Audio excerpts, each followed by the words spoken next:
At E3 2017, Microsoft announced a backwards compatibility program for the original Xbox to be played on their Xbox One systems. While games like Crimson Skies and Halo are certain to be included in this program, I'd like to give some recommendations for a few additional Xbox titles that I feel deserve backwards compatibility. We'll be addressing that today on Second Breakfast.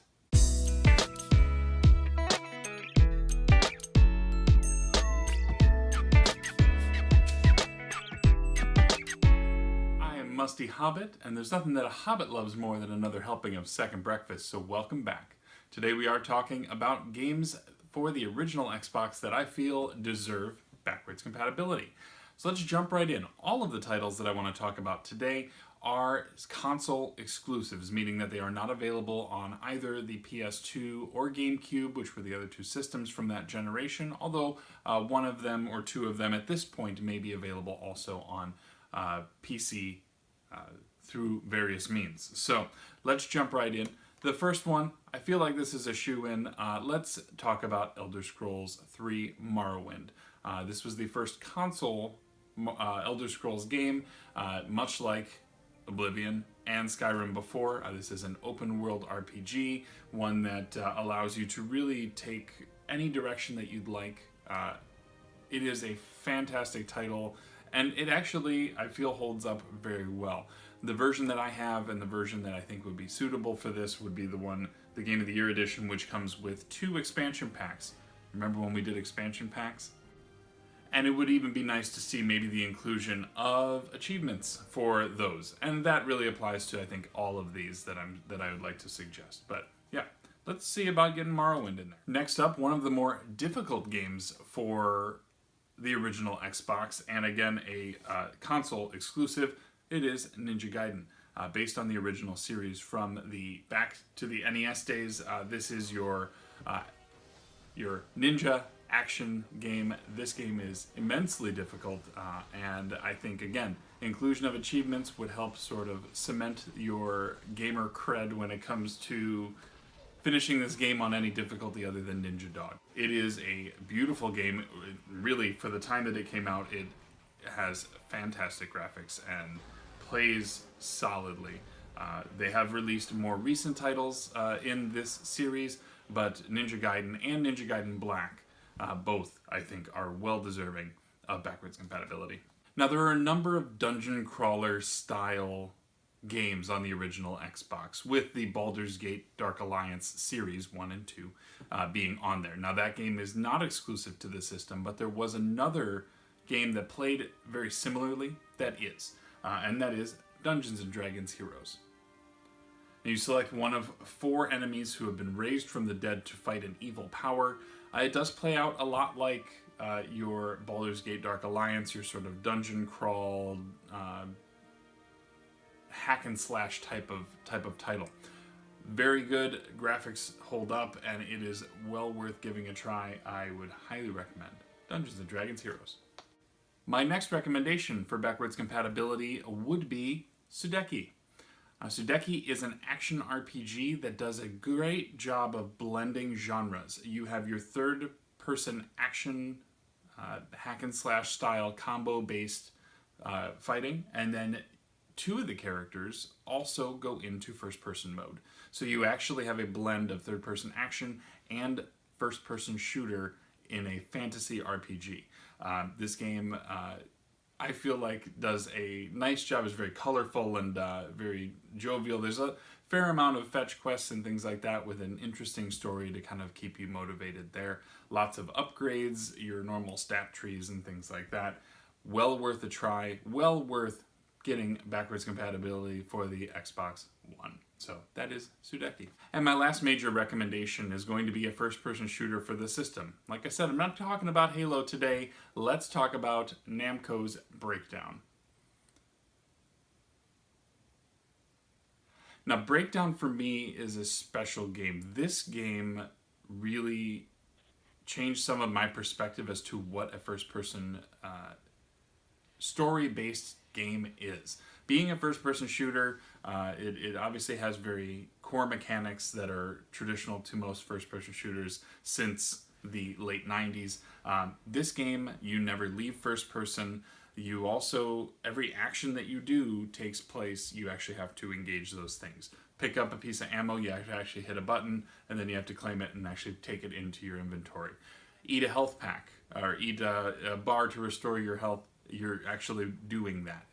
If you wanted to drink a can of pop, you can do that. And you do that all from a first-person perspective.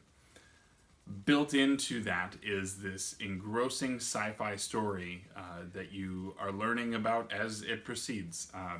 The only thing that I don't really like about this is it uses the amnesia trope as a way to kind of allow that story to be revealed as you're going, because you wake up, you don't know where you are, you don't know what's going on, and you find out as the character finds out.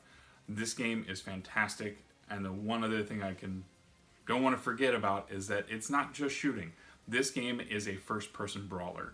So prior to Chronicles of Riddick, Breakdown did it first, and Breakdown nailed it. Highly recommend this. I really hope it gets backwards compatibility, because this game deserves to be played by more people, and I would love another game in the series if it ever came out. So that is Breakdown.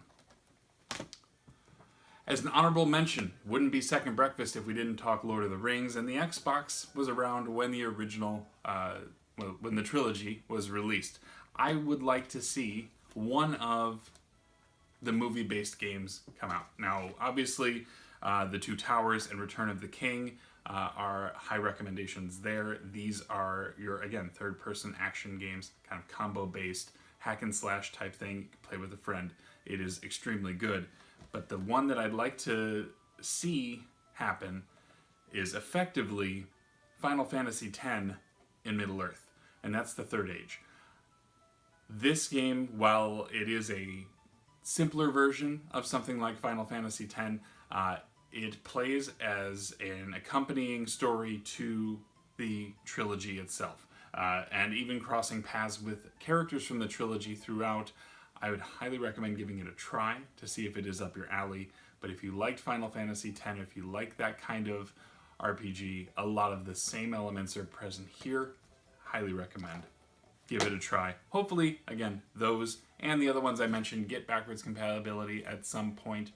But I'm interested to hear your thoughts. Are there system exclusives or even just games that were released on the Xbox that you want to have backwards compatible for your Xbox One? Please leave me a comment in the comment section below. And again, please like the video if you did. And if you're not subscribed already, I do put out Second Breakfast every Thursday. So please feel free to hit that button so you know that I have a new episode up. What I like to do at the end of these episodes is then talk about myself a little bit and what has been going on with me over the past week. I actually went to Omaha. My father-in-law had his 70th birthday, and so we got together. We have a large contingency of the family that lives out in that area, so it made sense for us to go out there. It was great to see all of my wife's family. I haven't seen a lot of them in a while. I got to spend a lot of time with my son has 9 cousins over there.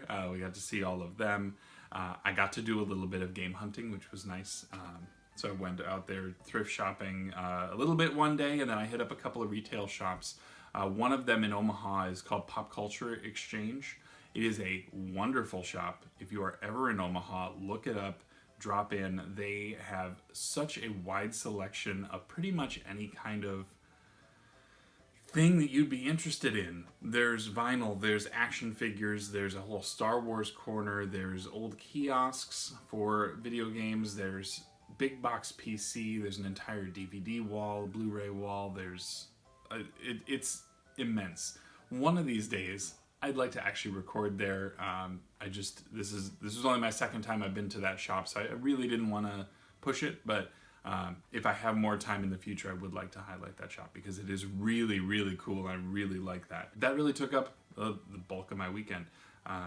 Work's been busy. I've been busy. We got the hangout was back and new this week. We had a good time talking there.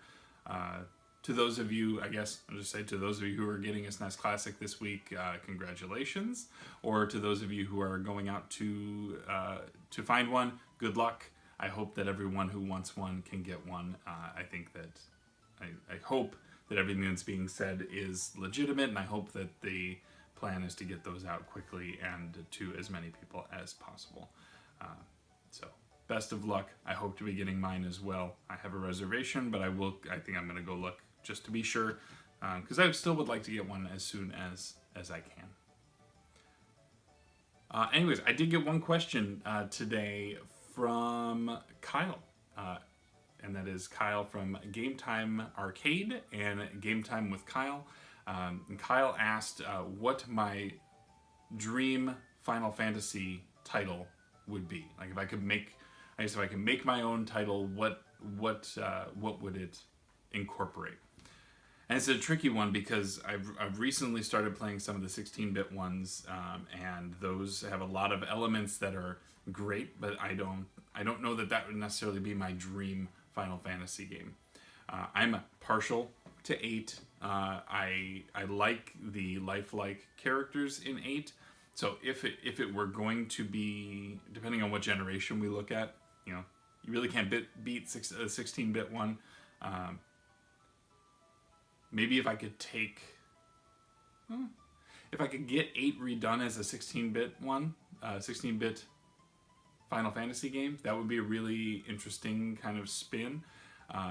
Whether they incorporate the same draw mechanics and the junction system, I know a lot of people have complaints about that, but I think that system, once you really learn it, really can pay off. And if you want to make yourself uber powerful, there are ways to exploit that system that are really neat. But I think that's probably the direction I would go. I would probably take Final Fantasy VIII and do it as a 16-bit RPG. Absolutely need to have Triple Triad in there. The card game must have that in there. That is one of the best parts of this game. It's one of the few side games in any of the Final Fantasy games that I really, really sunk a lot of time into. And there's a lot of benefit in-game to getting very good at that mode. So pretty highly recommended there. I think that's the way I would go. So Kyle, thank you for the question. And again, if you have questions for me, please send them to me on Twitter using the hashtag #ToBeAnswers or in the comments below. But yeah, I think I'm going to leave you there. Thank you for coming by. I hope you're interested in some of the titles that I briefly mentioned for the original Xbox. And I have a feeling I'm probably going to start talking a little bit more original Xbox on a regular basis because there's not enough people talking about it. But anyways, I hope you enjoyed this. And again, please like the video if you did and subscribe if you have not already. But I hope to see you guys again soon. I have been Musty. Take care of yourself. Be good to each other.